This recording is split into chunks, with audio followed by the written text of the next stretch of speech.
안녕하십니까. 반려동물 미용관리사 수업을 맡게 된 손은빈입니다. 이번 시간에는 제1강 반려동물 미용관리사의 하는 일과 전망에 대해서 학습해 보도록 할 텐데요.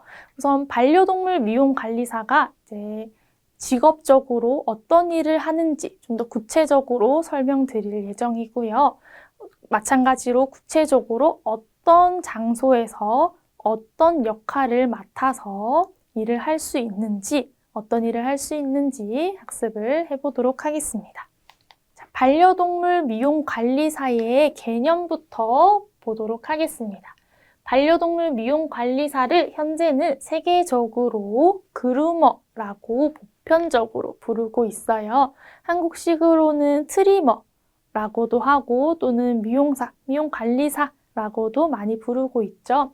하지만 이제 전문가들 사이에서는 그루머라는 용어를 가장 많이 쓰고 있습니다.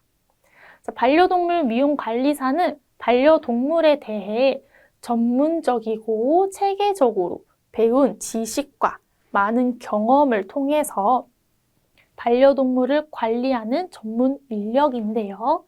반려동물 미용관리사라는 직종은 18세기 프랑스에서 개의 직업 능력을 향상시키기 위해 시작된 의외로 오래된 직종입니다.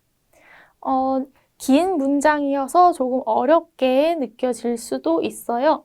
하지만 이제 반려동물 미용관리사는 살아있는 생명을 대상으로 관리를 들어가고 기술을 적용시키는 그런 직업이기 때문에 반드시 전문적인 지식이 있어야 하고요. 이 지식뿐만이 아니라 실무 경험을 통해서 이제 실전과 이 지식이 같이 잘 맞물려질 수 있도록 훈련을 해주셔야 합니다. 18세기 프랑스에서 가장 먼저 시작된 의외의 오래된 직종이라고 말씀드렸는데요. 18세기 프랑스에서는 푸드를 사냥개로서 목적을 두고 이용을 했습니다. 정확히는 요즘에는 강아지를 이용한다는 표현이 좀 적합하지 않죠. 근데 이제 18세기 프랑스에서는 이 개를 이용하고 어디에 응용하고 이런 쓰임에 맞게 길렀었는데요. 푸들은 이제 사냥꾼들이 날아가는 새를 총으로 쏴서 이 새가 그 총을 맞고 떨어졌을 때 하필 그 물가로 떨어졌다면 이 푸들의 역할이 발동이 됩니다.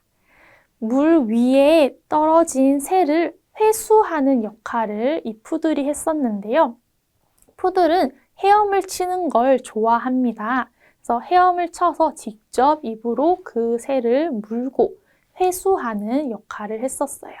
그런데 이 과정에서 푸들이 자꾸 저체온증 또는 이제 심장마비가 오는 거예요. 갑자기 차가운 물 속에 들어가서 갑자기 헤엄을 치다가 그렇게 되는 것인데요.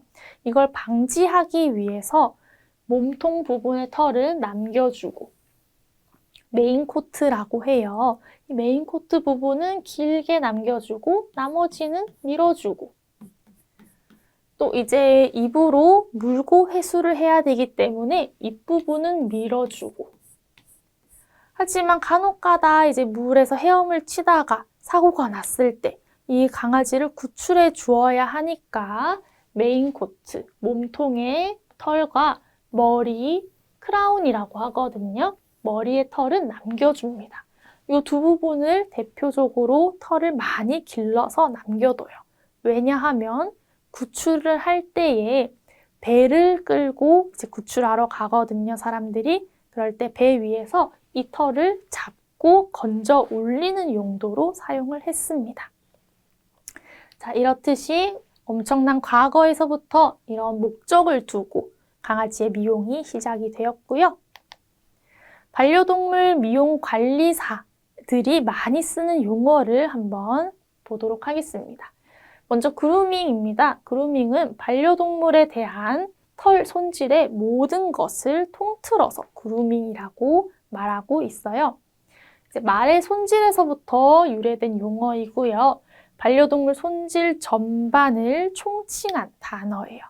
트리밍, 브러싱, 베이싱 이런 용어들이 조금 세부적인 용어이고요. 브러싱은 말 그대로 빗질하는 거, 베이싱, 뭐 샴핑, 드라잉 이런 용어들이 있거든요. 거의 영어를 많이 쓰긴 하죠. 이걸 다 합쳐서 말할 수 있는 게 그루밍입니다. 자, 트리밍은 미용이나 다른 목적을 가지고 필요 없는 털을 뽑아주거나 자르는 행위예요.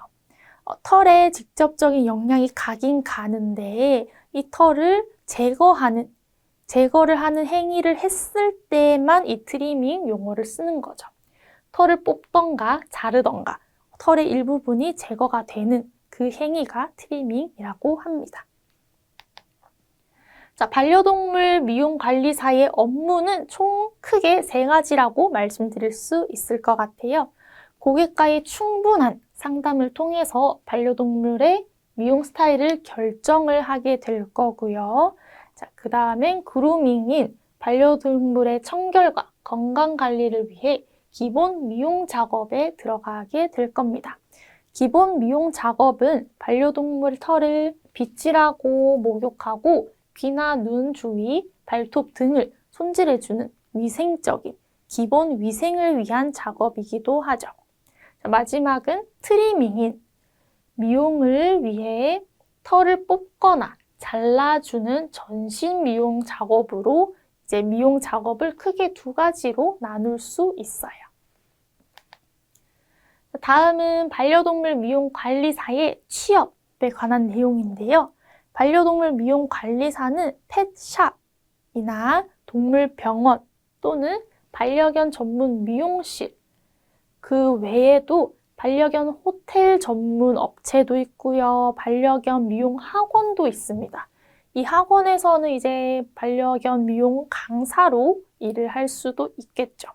그 외에는 펫샵에서 전문 그루머라고 하죠. 전문 미용사로 일을 할 수도 있고 동물병원에서도 1인 미용실을 작게 준비를 해서 미용사로 일을 할 수 있어요. 또 반려견 호텔에서도 또는 유치원도 요즘 많이 있는데요. 호텔이나 유치원에서도 기본 미용을 많이 해주는 추세이기도 하고 기본 미용에서도 더 나아가 목욕이나 또는 디자인 커트까지도 많이 하고 있습니다. 이 외에도 해외로 취업을 할 수도 있어요. 해외에서는 우리나라를 조금 난이도가 있는 나라라고 인식을 하고 있어요. 이게 무슨 말이냐면 해외에서는 우리나라의 미용 기술이 조금 더 발전됐다라고 표현을 하기도 하거든요. 오히려 어떤 해외인지에 따라 다르겠지만 어떤 해외는 미용을 하지 않는 애초에 자연 그대로의 강아지의 그대로의 털을 유지시켜주는 그런 문화가 있는 나라도 꽤 많습니다. 그렇기 때문에 일단 자연스럽게 미용을 하지 않으니까 미용 기술이 발전이 되지 않겠죠. 우리나라에서는 미용을 많이 하기 때문에 그만큼 미용 기술이 많이 발전이 되어 왔습니다. 그래서 우리나라에서 취업을 하는 것보다 오히려 해외로 취업을 나갔을 때에 조금 더 많은 경험을 할 수도 있고 조금 더 그 해외 같은 미용사 중에서도 우리나라의 기본 미용사가 조금 더 기술력이 높은 그런 평가를 받는 경우도 정말 많이 있어요. 게다가 도그쇼 전문 미용 관리사로도 일을 할 수 있습니다. 도그쇼란 견종 표준에 맞춘 견을 뽑는 그런 대회를 말하는데요. 쉽게 말씀드리면 그 대회에 출진한 많은 강아지들 중에서 가장 건강하고 가장 아름답고 가장 정신적으로도 건강한 기질을 가지고 있는 그런 최고의 강아지를 뽑는 그런 대회입니다. 그 대회에 나가기 위해서는 그 강아지를 정말 매력적으로 보이게끔 미용을 하는 기술도 필요하겠죠. 쉽게 말해서 전문 용어로 쇼 미용이라고 하는데요. 도그쇼 전문 쇼 미용 관리사로도 일을 할 수 있는 거죠. 이렇듯이 반려동물 미용 관리사는 세부적으로 엄청 다양한 일자리를 가지고 있고요. 자, 반려동물 미용 관리사의 자격 요건은 특별한 학력이나 연령 제한은 없습니다. 그렇기 때문에 조금 더 제한 없이 누구나 시도를 해볼 수 있겠고요.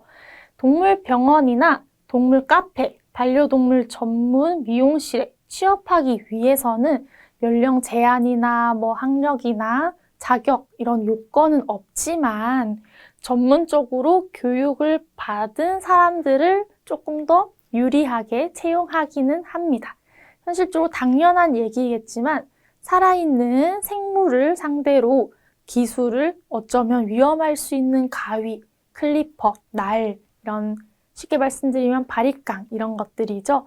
그런 도구들을 살아 움직이는 생물에게 적용해야 하기 때문에 당연히 전문적인 이런 기술들이 학습을 요하는 것이 현실입니다.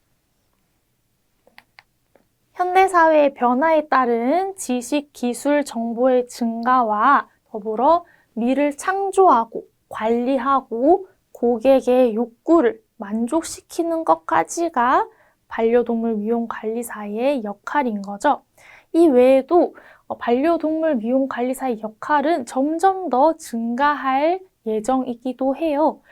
단순히 이 반려동물 미용에서 그치는 것뿐만 아니라 고객 상담을 통해서 이 고객이 정말 원하는 디자인이 어떤 건지 끌어올 수 있는 상담 기술도 필요하고요.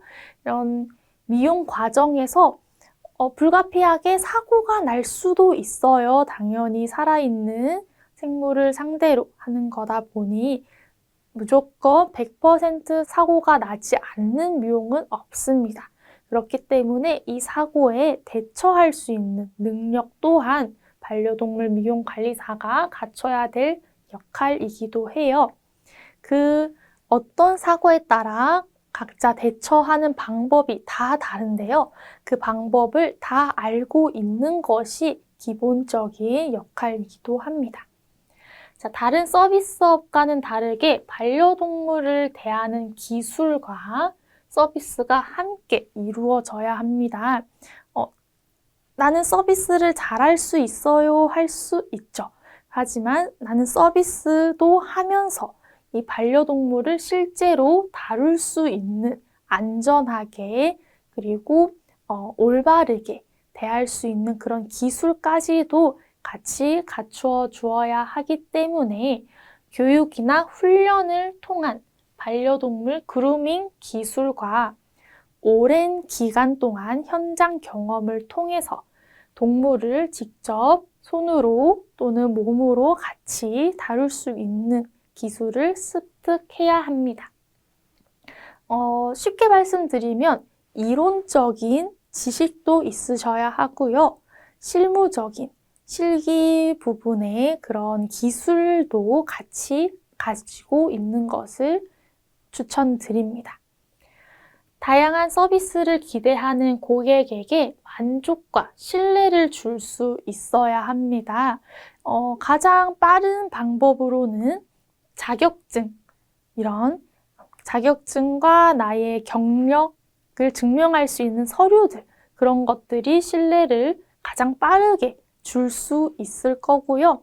조금 오랜 기간이 걸리긴 하지만 확실한 신뢰로는 오랜 기간 동안 고객에게 피드백을 주고 또 다시 찾아오셨을 때 그 전에 했던 미용 기록 차트를 보면서 그땐 어떠셨는지 또 다시 피드백을 받고 수정을 하고 그런 오랜 기간 동안의 신뢰도 꽤 고객에게 만족을 주는 과정이기도 합니다.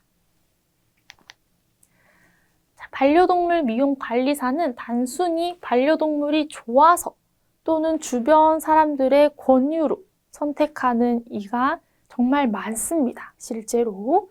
하지만 이제 말을 할 수 없는 반려동물을 대상으로 근무 또는 일, 작업을 하기 때문에 반려동물을 좋아하고 존중해야 하고 반려동물의 스타일컷과 위생관리 외에 수의학, 반려동물의 행동학, 영양학 등을 습득하는 것이 좋고요. 고객 만족을 위해서도 고객의 요구와 특성을 파악하는 감각 또한 갖추는 것을 추천드리고 있습니다. 반려동물 미용관리 샵에서 근무를 한다고 상상을 해볼게요. 이 고객이 미용에 대해서만 질문하지 않아요. 오히려 미용에 대해서만 대화를 나누는 시간은 정말 상담하는 시간 한 길어도 5분 정도이라고 설명드릴 수 있을 것 같아요. 그 5분 외에는 의외로 다른 질문들이 정말 많습니다. 우리 아이가 밥을 먹지 않아요. 우리 아이가 배변 패드에 배변을 하지 않아요. 우리 아이가 산책을 나갔을 때 이런 문제점이 있어요. 이런 산책, 야외 활동, 사회성, 이런 사료, 이런 정말 미용 외에 다른 질문들이 많습니다. 그렇기 때문에 나는 미용사이기 때문에 미용에만 공부를 해야 해 라는 생각이 아니라 수의학, 행동학, 영양학 등 훈련학까지도 지식을 가지고 있는 것을 추천드리고 있습니다. 자, 반려동물 산업의 전망입니다. 현재 우리나라는 1인 가구가 증가하고 있고요. 핵가족화, 저출산, 이혼율 증가, 고령인구가 증가하고 사회적 스트레스 요인도 증가하고 소득 수준도 증가하는 이런 등등의 요인들로 인해 반려동물에 대한 관심과 사육이 지속적으로 증가하는 추세입니다. 반려동물 인구 1천만 시대 5명 중에 1명이 반려동물을 사육한다라고 2015년에 농림축산검역본부에서 발표를 했는데요. 오늘날에는 이 수치보다 훨씬 더 높은 수치를 보여줄 수 있겠죠. 자, 의식주는 물론이고 의료, 미용, 호텔, 스파 등등 반려동물을 위한 서비스가 정말 다양하게 늘어나고 있습니다. 기본적으로 의료, 미용, 호텔, 스파도 이제 기본이 된 것 같아요. 이외에도 반려동물 동반 찜질방도 있고요. 이제 반려동물 전용 유치원도 있고요. 레스토랑, 이런 오히려 또 펜션, 동반 펜션이나 또 반려동물만 이제 사용할 수 있는 수영장 같은 정말 다양한 사람과도 같은 서비스가 늘어나고 있습니다. 반려동물에게 투자하는 보호자들이 늘어나고 있고요. 따라서 관련 산업은 다양해지고 성장하고 있다고도 말씀드릴 수 있어요. 이전에 말씀드렸다시피 이제 1인 가구가 늘어나고 이제 저출산이 되면서 사람을 이제 2세를 계획하는 것보다 반려동물을 기르는 것을 선택하는 분들도 정말 늘어나고 있습니다. 반려동물 용품 판매 매장에서 수의, 미용 서비스와 관련된 용품 유통이 원스톱으로 이루어지는 추세이다. 이것은 반려동물 용품 판매 매장이 크게 준비가 되어 있고요. 그 안에서 수의나 미용 서비스, 이런 용품 유통, 모든 범위의 서비스를 원스톱으로 해결해주는 그런 매장이 늘어나고 있는 추세라는 뜻입니다. 요즘에는 이제 용품 판매보다도 용품을 추천해주고 조금 고가의 용품을 저가의 다양한 용품보다는 고가의 소수의 용품을 더 게시를 많이 해두는 추세인데요.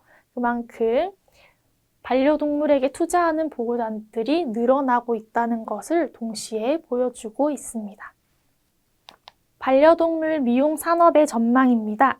최근 5년간 반려동물 미용 관리사 자격증 취득자 수가 2014년도에는 1,601명, 2018년도에는 4,298명으로 2배 이상 증가한 것을 보여드리고 있는데요. 반려동물 산업의 성장으로 현재 반려동물 미용관리사 수가 계속해서 매년 계속 증가하고 있어요. 반려동물 미용관리사의 수 자체가 늘어나고 있으니 당연히 이 반려동물 미용관리사에게 요구하는 이제 서비스의 퀄리티가 더 높아지겠죠. 다른 말로는 고객의 서비스 요구도 다양해지고 있습니다. 이 산업이 발전함에 따라서 고객의 요구, 고객의 이제 원하는 퀄리티, 그 범위도 발전하고 있는 거죠.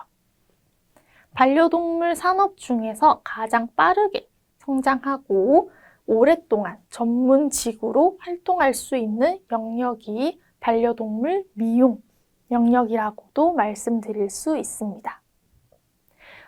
왜냐하면 한번 아무래도 기술직이다 보니 이 기술을 계속 가지고 강아지를 미용을 해주고 미용을 또 주기적으로 받는 고객분들이 대부분이에요.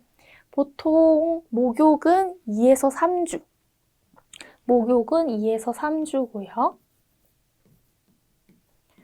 전체 미용은 똑같이 2에서 3, 2달에서 3달 사이 주기를 추천하고 있습니다.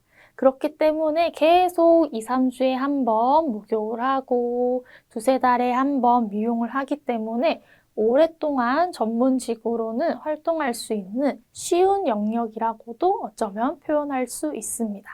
하지만 그만큼 빠르게 발전하기 때문에 내가 한 번 배운 기술을 계속 이어간다는 생각보다는 계속해서 배워가며 이 기술을 같이 발전시키면서 오랫동안 유지한다라는 생각을 하시면 좋을 것 같아요. 반려동물 미용관리사와 같은 전문직이 보유한 직업 전문성은 업무에 대한 만족과 조직에 대한 몰입도가 매우 높고 직업에 대한 보람이 가장 큰 것으로 발표되고 있습니다. 또 그 종사자들도 전문화되어서 그 영역 또한 넓어지고 있고요. 전문성에 대한 높은 인식이 미용학원 그리고 기술학교까지도 설립을 시켜서 지금까지는 이제 특성화 고등학교, 대학교 반려동물과 이런 것들이 정말 많이 증가하고 있죠. 전문성을 갖추는 시간과 노력이 아무래도 많이 요구되는 직업입니다. 그렇기 때문에 각 개인의 반려동물 미용관리사, 종사자들에 대한 교육 훈련 또한 필요하겠죠. 이 미용 산업은 인력 자원이 제일 중심이다 보니 양적 자원인 서비스를 위한 시설 또는 환경도 중요하지만 반려동물 미용관리사 그 자체의 전문성을 위해서 자질과 자격, 서비스의 내용과 수준을 올리는 것을 조금 더 집중하는 걸 추천드리고 있어요. 자, 학습 정리하겠습니다. 제일 처음에는 반려동물 미용관리사의 개념, 그리고 가장 많이 사용하는 용어, 업무를 살펴봤었죠.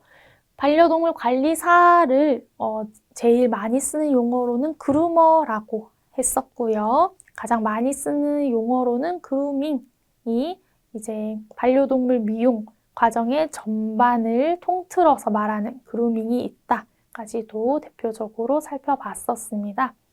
그리고 반려동물 미용관리사의 취업과 자격 요건, 취업은 펫샵이나 동물병원 또는 호텔링, 유치원도 많고요. 요즘에는 학원과 기술학교 이런 곳에서도 취업이 가능하다 했었죠. 그 다양한 곳에 취업이 되기 위해서는 특별한 필수적인 자격 요건은 없지만 아무래도 살아있는 생물을 상대로 업무를 진행하는 것이다 보니 실질적인 경험을 바탕으로 또는 이런 이론적인 전문 지식을 바탕으로 취업을 준비하는 것을 추천드립니다. 반려동물 산업 전망은 계속해서 증가하고 있는 추세라고 말씀드렸어요. 마찬가지로 그 중에서도 미용 산업이 가장 빠른 속도로 가장 높은 추세를 보이며 증가하고 있다고 말씀드렸습니다. 자, 이번 시간의 내용은 여기까지입니다. 다음 강의에서 뵙겠습니다. 감사합니다.